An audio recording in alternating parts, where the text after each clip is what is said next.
ऐसे जितने चाचा भतीजा सबको ओवैसी या बदरुद्दीन अजमल उनके पैर धो के छीना चाहिए कि साहब आप राष्ट्र के लिए अच्छा काम कर रहे हैं, दैट यू आर रियल मुस्लिम। उनके पैर पे पकड़ना चाहिए, उनका पैर धो के पीना चाहिए। जितने मौलाना, जितने आपको नेता के साथ फोटो खिंचाते हुए मिल जाए, जितने मंच पर बैठ करके राजनीतिक भाषण दें और इलेक्शन में नहीं जाए, पॉलिटिकल पार्टी को सपोर्ट नहीं करे या खुद पॉलिटिकल पार्टी के तौर पर नहीं, आप समझ जाइए ये सब फ्रॉड है। और ये मुसलमानों को बरगलाने का काम कर। लीडरशिप क्या है?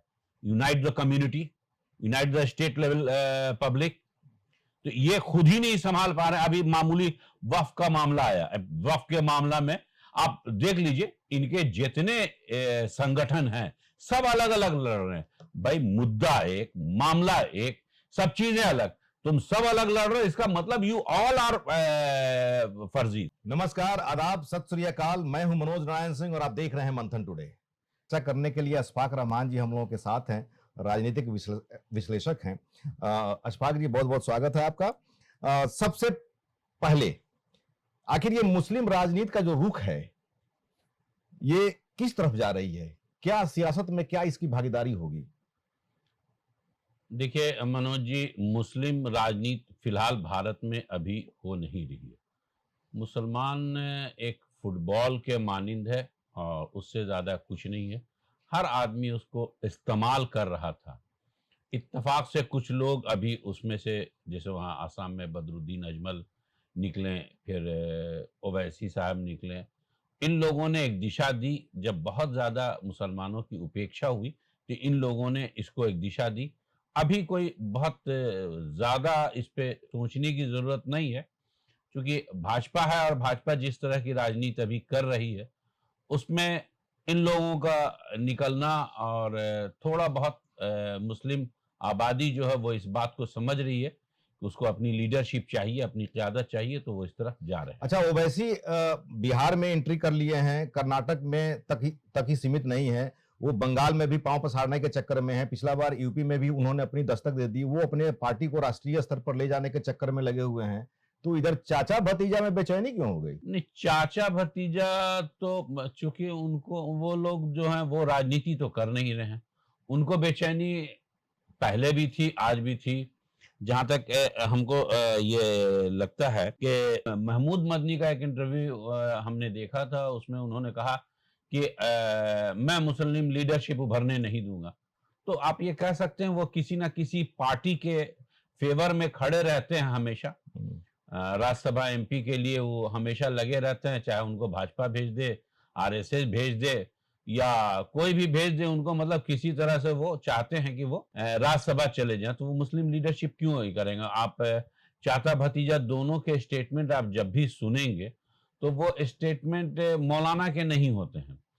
वो आधे मौलाना आधे सियासतदान, तो मालूम ही होगा कि वो किसी कर्म के नहीं है। हालांकि अरशद मदनी जी का तो साफ तौर पे कहना है कि जब अमेरिका में जब ममदानी मेयर बन सकते हैं, जोहरान ममदानी, तो भारत में मुसलमान वीसी क्यों नहीं बन सकता है? मतलब कि उनका एक तरह से कहा जाए तो यहाँ पर मुस्लिम लीडरशिप को लेकर के यहाँ पर उनको अंदर कहीं ना कहीं चिंता है। देखिए, वाइस चांसलर लीडर नहीं होता। ममदानी जो है वो मेयर हैं, न्यूयॉर्क के मेयर हैं, चुने गए हैं, तो वो उस पे कह रहे हैं। यहाँ जिस तरीके से मुसलमानों को छांटा जा रहा है, अलग अलग किया जा रहा है, अलग अलग दिशा में ये जा रहे हैं और इनको बांट दिया गया, तो उस हिसाब से उन्होंने कहा नौकरी को कोई लीडरशिप, आप वाइस चांसलर बनना या आईएएस बनना, वो तो उस योग्यता के लोग होते हैं, उसमें चले जाते हैं। लेकिन उनके जो भतीजा है महमूद मदनी, उनका कहना है कि जब जब जुल्म बढ़ेगा तब तक जिहाद होगा। देखिए, जिहाद को वो डिफाइन पता नहीं कैसे किए हैं। जिहाद एक अलग चीज है, जिहाद अपनी आत्मा से पहले करना है। और जहां मुस्लिम राष्ट्र है, इस्लामी हुकूमत है, वहां पे कोई बाहरी जुल्म ऐसा बढ़ता है तो वहां पे करने का है। भारत और वो जिहाद का हुक्म भी जो है वो हुकूमत दे सकती है, सरकार दे सकती है। ये आम आदमी के बस की चीज नहीं है, पहले उसको डिफाइन करना समझिए। अमूमन जो है लोग ये समझते हैं जिहाद का मतलब मार पीट, ये सब दंगा फसाद नहीं, होता है। लेकिन जिहाद का असली माने क्या होता है? नहीं, जिहाद का हुक्म जो है ना वो हुकूमत दे सकती है। जिहाद किसी बुराई के खिलाफ लड़ना हो गया। जिहाद भाई यहाँ पे कैसे थे, रावण है तो राम का ये हो गया। आप बात को समझिए, जितने भी भारत में भी जितने कथा मिलेगी उसमें हर बुराई के खिलाफ में लड़ना जो है उर्दू में उसको जिहाद कहते हैं। जैसे यहाँ टैक्स है तो वहाँ ज़कात है।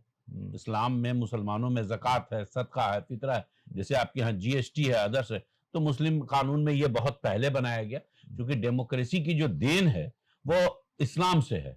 रसूलुल्लाह के वक्त से ही डेमोक्रेसी ये तमाम चीज़ों के मशवरे ये कहते हैं, जो अल्लाह की तरफ से हुक्म आता था वो लोगों तक सुना दिया जाता था, और कोई भी फैसला दुनियावी मामले में लिया था तो डेमोक्रेसी की शुरुआत वहां से हुई, और खुद ये लोग जो है डेमोक्रेसी से अलग हो गए।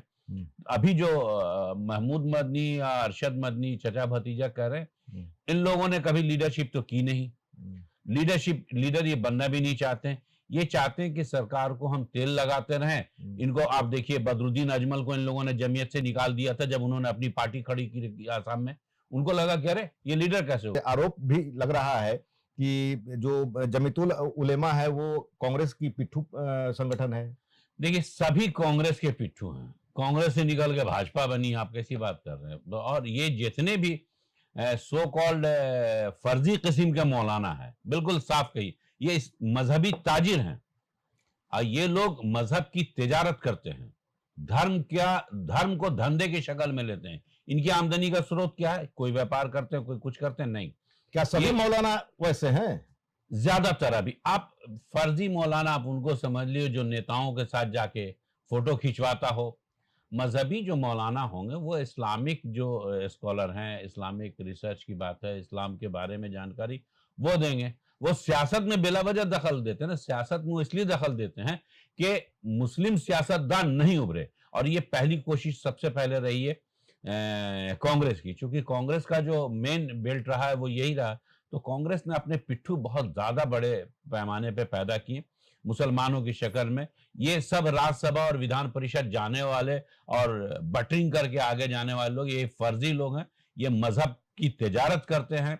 इनसे जिस दिन मुसलमान दूर हो गया, मुस्लिम सियासत उस दिन उभर आएगी। अरे मंदिर के जो भी मठाधीश लोग होते हैं वो लोग जो है मेन स्ट्रीम में हैं, सत्ता में हैं, और ये लोग जो है लीडर हैं, तो मौलवी क्यों नहीं हो सकते हैं?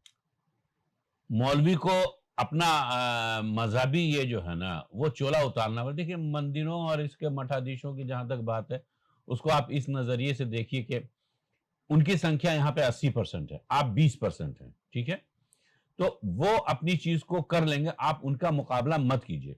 आपको अपनी दिशा, अपनी दशा को देख करके सुधारनी होगी, और अपनी दशा को सुधारने के लिए अपना नेतृत्व पैदा करना होगा। इन फर्जी मौलानाओं के चक्कर में आज तक हिंदुस्तान में मुस्लिम लीडरशिप उभरी ही नहीं। जबकि मुझे याद पड़ता है कि इतिहास में है कि 1932 में गांधी जी ने खिलाफत मूवमेंट चला दी थी।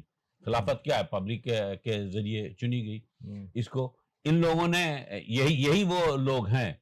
कोई भी अच्छा मुस्लिम लीडर होगा, उसकी सबसे पहले ये मुखालफत करना शुरू करेंगे। इनकी दलाली चाहिए, इनको कुछ नहीं करना। ये धर्म की तिजारत करते हैं, धार्मिक शोषण करते हैं एक तरह से। इस्लाम की सही जानकारी दे देना।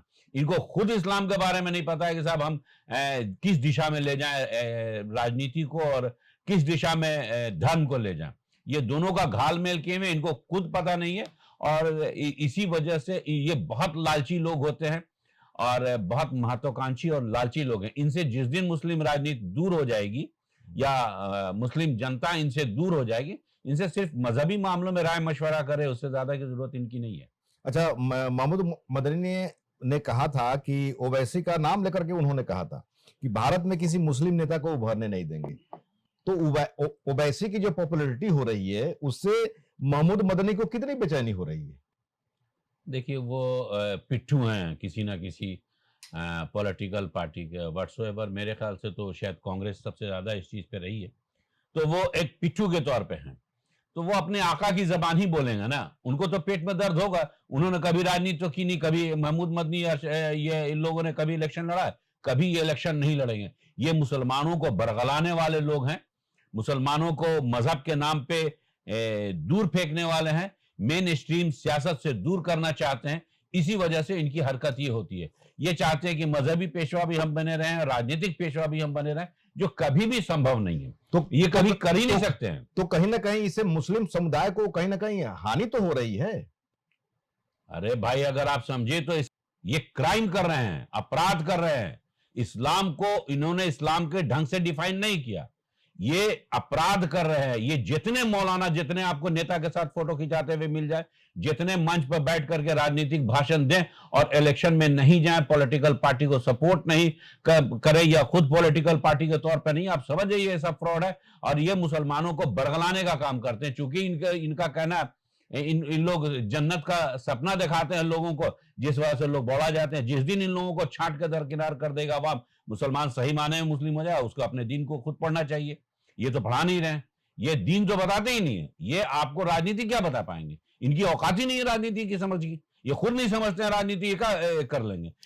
अच्छा, ओवैसी जिस रास्ते पे जा रहे हैं, वो रास्ता उनके लिए सही है? भी के समय में तो वो रास्ता बिल्कुल सही है।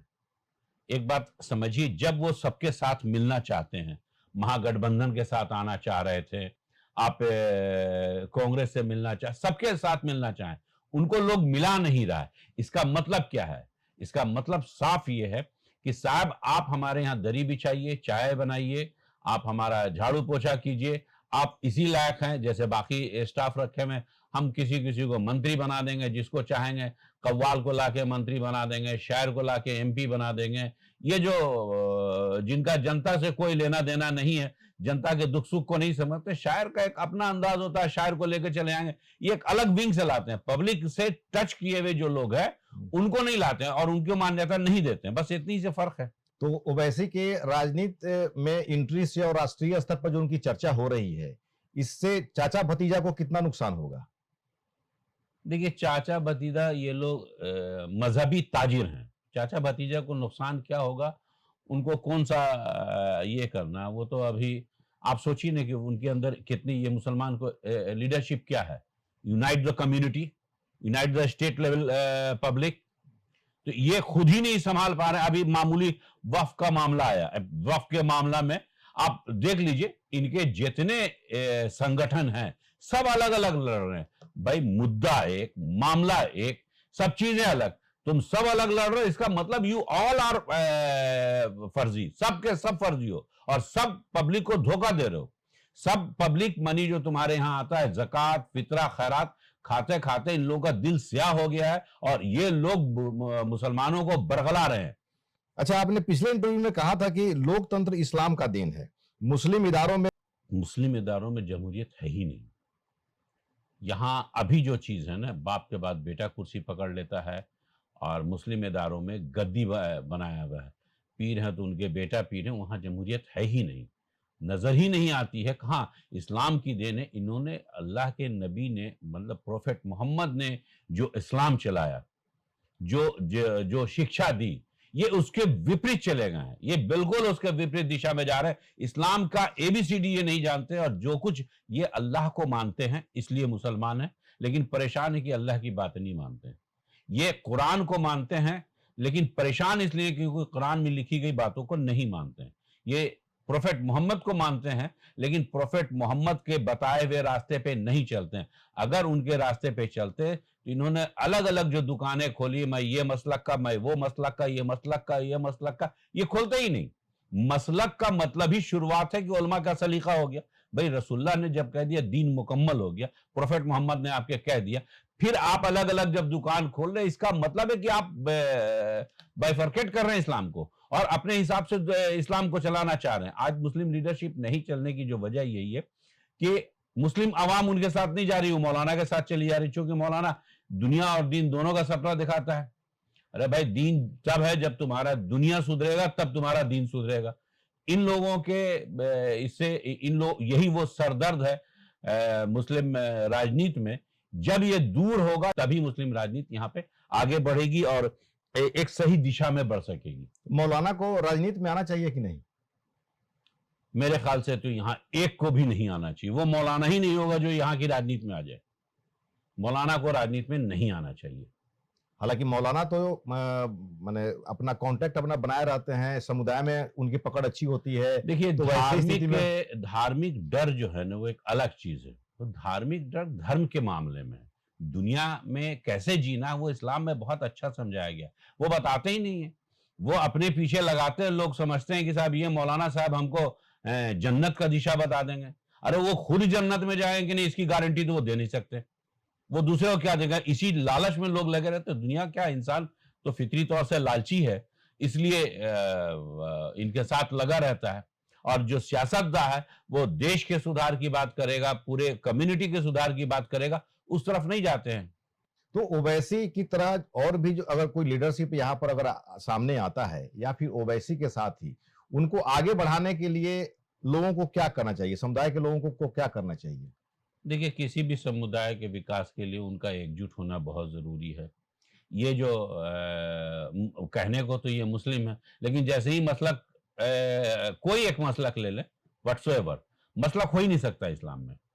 मसलक का मानना का मतलब ही मुनाफ़िक़त की शुरुआत हो गई। तो अगर आप मुनाफ़िक़ हैं तो आप मुस्लिम कितना हुए, कितना परसेंट हुए, आपको समझना पड़ेगा। आप अगर इस बात को नहीं समझ रहे हैं, तो क्या कहा जाए, ये डिफरेंशिएट करना, इनको ये इस्लाम को तोड़ने आए हैं। मतलब कि डिवाइड एंड रूल। हाँ, मतलब आप मुट्ठी भर आपको तोड़ा जा रहा है, तो ज़ाहिर-सी बात है कि इनको, इनकी वजह से राजनीति यहाँ पे नहीं पनप पाएगी। तो इसके चाचा भतीजा को साथ देना चाहिए ओवैसी को, नहीं कि टांग पकड़ के खींचना चाहिए। चाचा भतीजा को उनके पैर में पड़ जाना चाहिए, कैसी बात आप कर रहे हैं? ऐसे जितने चाचा भतीजा सबको ओवैसी या बदरुद्दीन अजमल उनके पैर धो के छीना चाहिए कि साहब आप राष्ट्र के लिए अच्छा काम कर रहे हैं, दैट यू आर रियल मुस्लिम। उनके पैर पे पकड़ना चाहिए, उनका पैर धो के पीना चाहिए।